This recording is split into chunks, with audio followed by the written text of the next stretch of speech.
Maryland's 58th governor makes his final trip to the State House today. While hundreds filed past the casket of William Donald Schaefer, dignitaries shared their memories of his public service.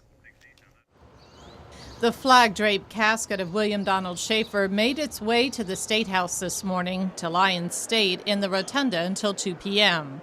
A motorcade is then scheduled to head to Baltimore, where he will lie in repose all day Tuesday. With more than 50 years of public service, the former governor, comptroller, and Baltimore mayor left behind a lifetime legacy.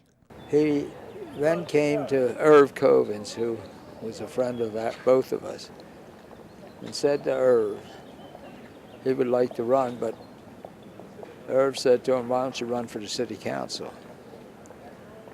And that's what he did. And he said to Irv, "If you'll support me," I'll never forget this, "if you'll support me, I'll do whatever is reasonable for you.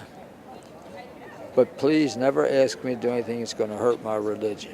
He used to call me the ambassador. He used to think I was, prim and proper and very kind to everybody, and thoughtful and courteous and all that. And of course, he thought of himself as sort of a bulldog, maybe a bull in a china shop from time to time. I remember once when there was a big gathering of the governors in Washington, and a lot of pomp and circumstance, and we were very excited. We were proud of our governor, and he did a great job at the NGA. And then all the governors were invited to the White House. But instead of going down to the White House, Governor Schaefer took his staff out to dinner.